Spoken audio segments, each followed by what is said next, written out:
Hi everyone, welcome to channel Simple Concepts. I am Rashmita and I am back with another lecture. So in this lecture we are going to talk about types of writs कि हमारे पास कौन कौन से writs available होती हैं, how they are used, उन writs का मतलब क्या होता है. So it's a very small video just to explain to you, just to give you a gist about what are the types of writs. So we are going to talk about all of the five writs under this one lecture. Okay. Although we are going to cover them very briefly because it's a UPSC exam, so like you don't have to go into the legal aspect of each and every right. I'm just going to explain to you कि आपके Ritz कहाँ कहाँ available हो सकते हैं और उनका मतलब क्या होता है because generally we get confused among the writs के ये वाली रिट कहाँ यूज होगी और ये वाली रिट कैसे यूज होगी.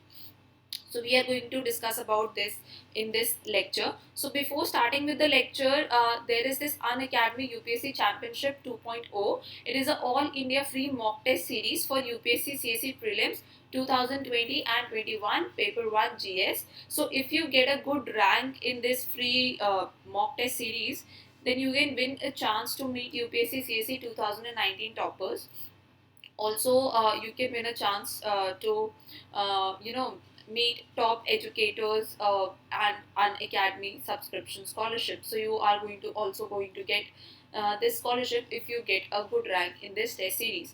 So it is going to held on 30th of August and 6th of September, 13th September, 20th September and 27th September. So you can enroll for it right now.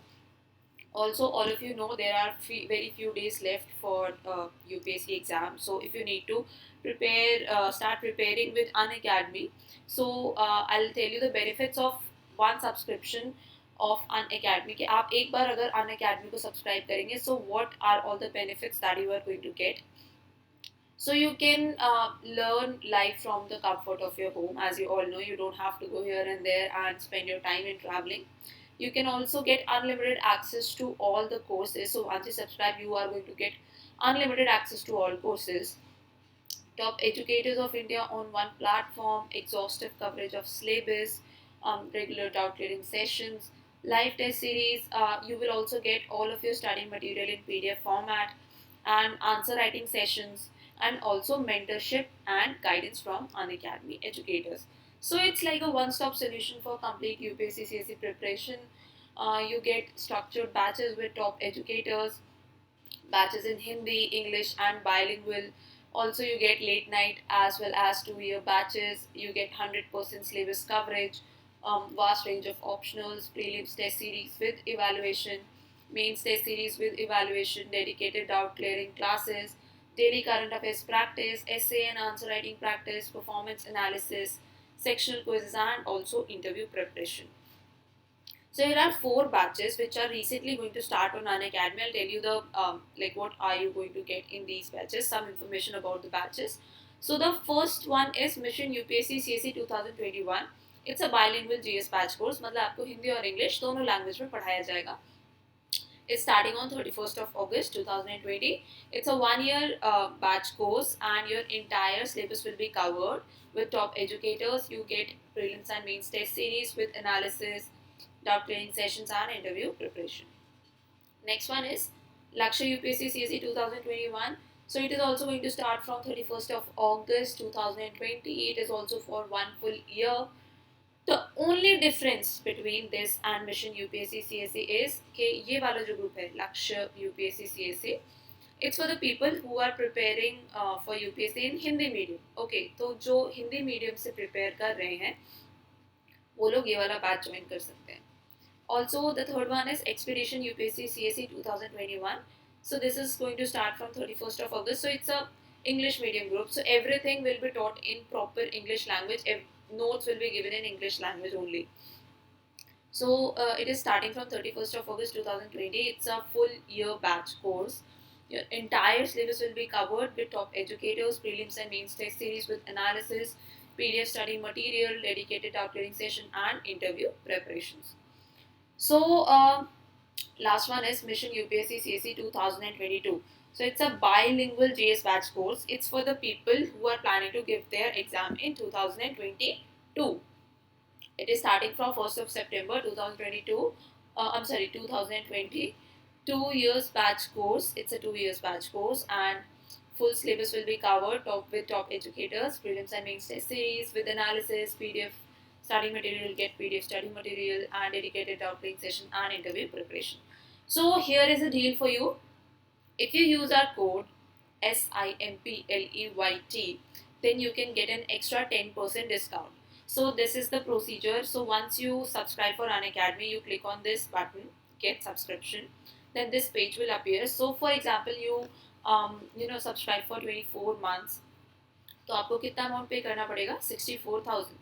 And after you apply our code SIMPLEYT, तो उसके बाद आपको यहाँ पे discount मिल जाएगा. Then you will only have to pay 57,600 after applying our code. So it's like a discount of 2,000 rupees. So it's a very good deal. But आपको ये डिस्काउंट तभी मिलेगा जब आप इस कोड को अप्लाई करेंगे यहाँ पे. अगर आपको कोई प्रॉब्लम होती है ये कोड अप्लाई करने में, यू कैन कॉन्टैक्ट अस. मैं आगे वाले स्लाइड्स में एक कॉन्टैक्ट नंबर प्रोवाइड करूँगी. सो अगर आपको अनअकैडमी से रिलेटेड कोई प्रॉब्लम है तो आप उस कॉन्टैक्ट नंबर पे हमें कॉन्टैक्ट कर सकते हैं. So I am once again repeating the code. It is SIMPLEYT. Do not forget to apply this code. Also, there is this T20 Daily Current Affairs test series, which daily happens at 7:30 p.m. There are generally 20 questions. It's of 20 minutes and it's of 40 marks. So, test analysis is given to you after every test. So, you can actually, cope up with your current affairs daily by attempting this quiz daily at 7:30 p.m. I hope you can spare 20 minutes daily for your current affairs. And it's for free. It's for free. You don't have to pay anything for that quiz. Okay. You can also join any of these channels on YouTube of Unacademy. Also, you can follow Unacademy on Facebook or Telegram. You can also join our Telegram group, which is Simple Concepts UPSC. इसका link मैंने description में provide कर दिया है. Still, if you don't get that link, so what you can do is open your Telegram app. In the search bar, you can type Simple Concepts UPSC and you will get the group. So benefit of joining this group is कि मैं जितना भी पढ़ा रही हूँ और जितने भी PPTs हैं, you will get all of these PPTs on this group. Okay, so you don't have to write anything down. You will get notes of everything on this group. You also get a lot of quizzes and daily current affairs on this group. So do not waste your time. Just join this group right now if you haven't yet. And this is the contact number. So you have, if you have any doubt regarding UPSC or how to apply our code or which batch to join on Unacademy, you can contact us on this number. So the number is 9689638048. You can either call us or WhatsApp us, or you can also call us or WhatsApp us on if you need a personal guidance for UPSC under us, like the teachers from Simple Concepts UPSC. Then you can also contact us on this number. So let us begin with the lecture. Okay. सो हम इस पूरे lecture में discuss करेंगे 5 type के Ritz. तो हमारे पास कौन कौन से 5 टाइप के रिट्स होते हैं? पहला होता है हेबियस कॉर्पस, दूसरा को वारंटो, एक होता है certiorari, and the fourth one is mandamus, and then we have prohibition. So हमारे पास ये 5 टाइप के रिट्स होते हैं. अब रिट्स क्यों होते हैं और हमें क्यों चाहिए होते हैं रिट्स? सो अगर हमारा कोई भी फंडामेंटल राइट वायलेट हो रहा है तो हमारे पास पावर है कि हम लोअर कोर्ट में ना जाके सीधा हाई कोर्ट या सुप्रीम कोर्ट जा सकते हैं, ताकि हमारे फंडामेंटल राइट्स को कोर्ट प्रोटेक्ट कर सके. तो अब अगर हम सुप्रीम कोर्ट या हाई कोर्ट जा रहे हैं तो हम इन रिट्स की मदद से जाते हैं. मतलब हम इनमें से कोई एक रिट डालते हैं in order to protect our fundamental rights. So you all know कि हम लोग के अगर फंडामेंटल राइट्स वायलेट हो रहे हैं तो हम सुप्रीम कोर्ट जाते हैं अंडर आर्टिकल 32 और हम हाई कोर्ट जाते हैं अंडर आर्टिकल 226. ये दोनों आर्टिकल जो है कॉन्स्टिट्यूशन में वो डील करते हैं हमारे whenever we get these our fundamental rights are basically violated, तब हम लोग ये दोनों आर्टिकल्स यूज करते हैं टू रीच हाई कोर्ट और supreme court. It is up to you कि आप हाई कोर्ट जाते हैं या सुप्रीम कोर्ट जाते हैं. Let me tell you, high court has more power than Supreme Court in relation to these writs. ठीक है, हमेशा हाई कोर्ट के पास सुप्रीम कोर्ट से ज्यादा पावर होती है. That we will understand how. So I've already told you कि हमारे पास कौन से 5 टाइप के writs हैं. ठीक है, now let us see each and every writ. So the first one is habeas corpus. Habeas corpus का literal meaning क्या होता है? It means to produce a body, or it means a demand to produce the body dead or alive in the court. कि चाहे वो dead है या alive है, you have to present body in court. It doesn't mean कि आपको literally उस dead body को उठा के court में ले आना है, नहीं. It is just a writ कि court will order कि कहाँ है ये body, like where is this person, present him. ठीक है. So the issuance of this writ means an order to the detaining authority or person to physically present before the court the detained person and show the cause of detention so that the court can determine its legality or otherwise. So ये वाली writ पे हम कब जाते हैं, हम कब ये वाली writ कोर्ट में यूज करते हैं? जब हमें किसी ने इलीगली डिटेन कर लिया है, मतलब कैद में रख लिया है. ठीक है, तो क्या होता है इसमें विद इन 24 आवर्स आपको मजिस्ट्रेट के सामने क्या होता है, प्रेजेंट किया जाता है. सो इफ आपको 24 आवर्स के सामने मजिस्ट्रेट के सामने प्रेजेंट नहीं किया जा रहा है, तब आप इस रिट के अंडर सुप्रीम कोर्ट या हाई कोर्ट जा सकते हैं. जब आप इस रिट के अंडर सुप्रीम कोर्ट या हाई कोर्ट जाते हैं, तब कोर्ट एक ये रिट इशू करता है. ठीक है, वो हेबियस कॉर्पस की रिट इशू करता है, और उसमें क्या बोलता है, जिस अथॉरिटी ने आपको डिटेन किया है उसको बोलता है कि आप इस पर्सन को कोर्ट में लेके आओ और हमें रीजन बताओ कि आपने इस इंसान को या इस बॉडी को क्यों पकड़ के रखा है या क्यों डिटेन करके रखा हुआ है. और उसके बाद जब वो अथॉरिटी अपने रीजंस बताते हैं कि जी हमने इस वजह से इस इंसान को डिटेन करके रखा हुआ है, उसके बाद कोर्ट डिसाइड करता है कि वो रीजन लीगल है या नहीं. उसके बाद अगर वो लीगल है तो आपकी डिटेनिंग मतलब कंटिन्यू की जाती है, and if it's illegal then you are allowed to go. Okay, so I hope this is understood कि हेबियस कॉर्पस हमेशा तब इशू होता है जब किसी को इलीगली डिटेन कर लिया जाता है. सो इस हेबियस कॉर्पस की पावर जो सुप्रीम कोर्ट है वो सिर्फ हेबियस कॉर्पस इशू कर सकता है स्टेट को, कि कोई भी जो गवर्नमेंट अथॉरिटी है उसको हेबियस कॉर्पस की रिट इशू कर सकता है. बट हाई कोर्ट के पास ये पावर है कि वो किसी पर्सनल या किसी प्राइवेट इंडिविजुअल को भी ये रिट इशू कर सकता है. फॉर एग्जांपल, अगर आपको किसी गवर्नमेंट अथॉरिटी ने, जैसे आप कहीं फॉरेन से आए और आपको किसी गवर्नमेंट अथॉरिटी ने इलीगली डिटेन कर लिया है, तो सुप्रीम कोर्ट सिर्फ उस गवर्नमेंट अथॉरिटी को ये बोल सकता है कि आप इस इंसान को छोड़ दो.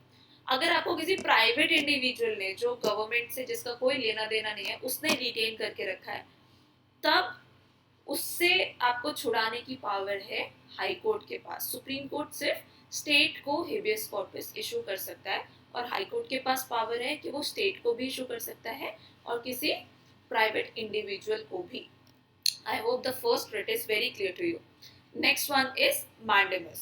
So it is a command to act lawfully and to desist from perpetrating an unlawful act, where A has a legal right the legal right which casts certain legal obligation on B. A can seek a writ of mandamus directing B to perform its legal duty. So mandamus के through क्या होता है, किसी authority पे या किसी या आप कह लीजिए किसी गवर्नमेंट ऑर्गन पे एक कमांड दिया जाता है. मतलब अगर फॉर एग्जांपल ए का एक लीगल राइट है, ठीक है, और उस लीगल राइट की वजह से बी को एक ड्यूटी परफॉर्म करनी है, ठीक है, लेकिन बी नहीं कर रहा है, तो ए क्या करेगा, ए कोर्ट के पास जाएगा कि देखिए बी को ये ड्यूटी परफॉर्म करनी थी, अगर ये ड्यूटी परफॉर्म नहीं करेगा तो मेरा लीगल राइट वायलेट हो रहा है. तो कोर्ट क्या बोलेगा बी को कि जो आपकी लीगल ड्यूटी है उसको परफॉर्म करो. This is mandamus. This is a command to act lawfully, कि आप अपनी ड्यूटी पूरी करो या फिर act in a lawful manner, या फिर आप ये अगर जो बी है वो कोई अनलॉफुल एक्ट कर रहा है और उससे ए का राइट वायलेट हो रहा है, तो भी ए कोर्ट के पास जाएगा. तब कोर्ट ये बोलेगा please do not do this act. B को बोलेगा do not go illegal regarding this act. Okay, so it's a command. Next one is certiorari. So it means to inform. Generally statutory जो है वो एक higher court lower court को देती है. ठीक है. Statutory may be defined as a judicial order directed to any constitutional, statutory, non-statutory body, person requiring the records of any action to be certified by the court and dealt with according to law. So let me explain this to you with an example. So इसका मतलब होता है, statutory का मतलब होता है to inform. It's kind of a judicial order. मतलब जो अपर जुडिशरी है या फिर कोई एक हायर कोर्ट है वो जनरली ये लोअर कोर्ट को इशू करता है या किसी कॉन्स्टिट्यूशनल अथॉरिटी को या नॉन स्टैट्यूटरी बॉडी को या पर्सन को ये इन्फॉर्म करने के लिए बोलता है या फिर आप कह लीजिए एक ऑर्डर देता है कि आपके पास ये जो इंफॉर्मेशन है इस केस से रिलेटेड ये हमारे सामने प्रेजेंट करो ताकि हम लोग सर्टिफाई कर सके या आपको बता सके कि ये आपने लीगली किया है या इलीगली किया है. Let me give an example. For example आपका लोअर कोर्ट में कोई केस चला. ठीक है. और you are not satisfied with that court का डिसीजन बिकॉज यू फाइंड कि आपका जो राइट है वो वॉयलेट हुआ है या कोर्ट ने इलीगल मैनर में बिहेव किया है, लॉ के अकॉर्डिंग बिहेव नहीं किया है. तो आप क्या करोगे? अंडर दिस रेट आप हायर कोर्ट में जाओगे, इन सुप्रीम कोर्ट या फिर हाई कोर्ट पे जाओगे और बोलोगे कि इस कोर्ट ने या इस अथॉरिटी ने लीगली एक्ट नहीं किया है और इस वजह से ये जो पूरी की पूरी जो वो केस था वो इलीगल है. तो जो हाई कोर्ट है वो क्या करेगा? वो लोअर कोर्ट को बोलेगा कि इस केस की जितनी फाइल्स हैं या जो डिसीजन है वो आप हमारे पास भेजो या हमें इन्फॉर्म करो. उससे क्या होगा? जब ये सारे जो केस का मटेरियल है वो हाई कोर्ट के पास जाएगा तब हाई कोर्ट उसको फिर से देखेगा और ये डिसाइड करेगा कि जो लोअर कोर्ट है उसने अकॉर्डिंग टू लॉ एक्ट किया है या अनलॉफुली एक्ट किया है. अगर अनलॉफुली एक्ट किया है तो हाई कोर्ट क्या करेगा? वो सारी की सारी प्रोसीडिंग को क्वैश कर देगा, मतलब इलीगल डिक्लेयर कर देगा. ओके. सो ये जनरली जो ये वाला रिट है this is generally issued to quash judicial proceedings, quasi judicial proceeding और एडमिनिस्ट्रेटिव एक्शन के. अगर आपके ऊपर किसी ने जैसे आपकी इंक्वायरी चली किसी कमीशन में, ठीक है, और आपको लगता है कि नहीं दिस इज इलीगल, ये जो कमीशन है ये ऐसे नहीं कर सकता, this is nowhere written in the constitution and nowhere written in the act, this is illegal. तब आप हाई कोर्ट के पास जाएंगे, हाई कोर्ट उनको बोलेगा ये सारा केस हमारे पास ट्रांसफर करो, इसकी फाइल्स हमें दो and then we will find out whether it was illegal और not. And if they find it illegal they will quash, मतलब वो सारी की सारी प्रोसीडिंग को इलीगल डिक्लेयर कर देंगे. So this is all about statutory. Next one is prohibition. So prohibition is a judicial order to agencies, constitutional, statutory, non-statutory, from continuing their proceeding in access or abuse of their jurisdiction or in violation of principle of natural justice. So prohibition और statutory जो है वो दोनों बहुत एक जैसे से writs हैं. बस क्या डिफरेंस है दोनों में कि स्टैट्यूटरी तब यूज होता है जब एक प्रोसीडिंग ऑलरेडी लोअर कोर्ट में या किसी एडमिनिस्ट्रेटिव अथॉरिटी में हो चुकी है, कंप्लीट हो चुकी है, वो इलीगल है और उसको क्वैश करना है. और प्रोहिबिशन कब यूज होता है? जब ऑलरेडी वो प्रोसीडिंग चल रही है. फॉर एग्जाम्पल किसी लोअर कोर्ट में एक प्रोसीडिंग अभी भी चल रही है, आपका केस चल रहा है एंड यू फाइंड कि कोर्ट बहुत इलीगल मैनर में बिहेव कर रहा है, तो उस केस के चलते चलते ही आप क्या करोगे? You will go to high court और supreme court and you will tell them कि this court is acting unlawfully या फिर अनकॉन्स्टिट्यूशनली और it is against principle of natural justice. तब कोर्ट क्या करेगा? हाई कोर्ट उस लोअर कोर्ट को बोलेगा कि ये प्रोसीडिंग यहीं की यहीं रोक दो and I will see to it कि वेदर इट इज लीगल और इलीगल. तो प्रोहिबिशन यूज होता है कि प्रोसीडिंग जब चल रही है उसको वहीं पे ही रोक देने के लिए, और स्टैट्यूटरी यूज होता है जब प्रोसीडिंग पूरी हो चुकी है और उसको क्वैश करना है उसके लिए. आई hope this is clear between both the writs, that is statutory and prohibition. Most of people get confused within these two writs. The last one is quo warranto. So it is a question asking, okay, so this writ relates to asking a question with which authority or warrant. So this writ may be sought to clarify in public interest the legal position in regard to claim of a person to hold a public office. तो इसमें क्या होता है कि this basically means कि co-warranto by what authority do you hold this office. ये generally writ तब use आती है जब इन पब्लिक इंटरेस्ट किसी इंसान से पूछा जाता है कि आप कैसे इस पोजीशन को क्लेम कर रहे हो. For example somebody is claiming that I am prime minister for example. ठीक है कि मैं प्राइम मिनिस्टर हूँ. तो अब लोगों का तो अब वो प्राइम मिनिस्टर अपने आप बन गया, कोई क्लैरिफिकेशन नहीं है, बस वो उसने डिक्लेयर कर दिया I am prime minister and he is doing everything according on like according his own will. तो उससे क्या हो रहा है, लोगों के फंडामेंटल राइट्स जो है वो वॉयलेट हो रहे हैं. वो अजीब अजीब लॉ लेके आ रहा है जिससे कि लोगों के फंडामेंटल राइट्स वॉयलेट हो रहे हैं. तो अब लोग क्या करेंगे, कोर्ट के पास जाएंगे, बोलेंगे कि आप इस पर्सन से पूछिए कि ये किस क्लेम के बेसिस पे ये ऑफिस होल्ड करता है, हमने तो इसको इलेक्ट करके नहीं भेजा, तो ये कैसे प्राइम मिनिस्टर बन गया. ठीक है. सो दिस जनरली तो कोर्ट क्या है, तब उस इंसान से पूछेगा by what authority do you hold this office, कि आपके पास क्या अथॉरिटी है कि आप अपने आप को प्राइम मिनिस्टर डिक्लेयर कर रहे हो. Show us how do you hold this office, by what position और by what claim do you actually claim this position, कि आप इस पोजीशन को कैसे क्लेम कर रहे हो. सो दिस इज अबाउट को वारंटो, कि जब भी आपका लीगल राइट वॉयलेट हो रहा है तो जनरली इस रिट के under you go to court to sort a clarification कि ये person whether this person actually holds this position या फिर ये ऐसे ही जनरली बोल रहा है बस. He does not have any claim to hold that public office. It is necessary कि वो इंसान जो है पब्लिक ऑफिस होल्ड करता हो. ठीक है, प्राइवेट इंडिविजुअल नहीं. They like that person must hold a public office और स्टेट के बिहाफ पे वो उस पब्लिक ऑफिस को होल्ड कर रहा है और उसकी वजह से आपकी जो राइट्स हैं वो वॉयलेट हो रहे हैं. So if you need to ask कि आपका क्या मतलब अथॉरिटी है, क्या आप हमको ऐसे गाइड कर रहे हो, do you have any authority over this public office, then you will go to court under quo warranto.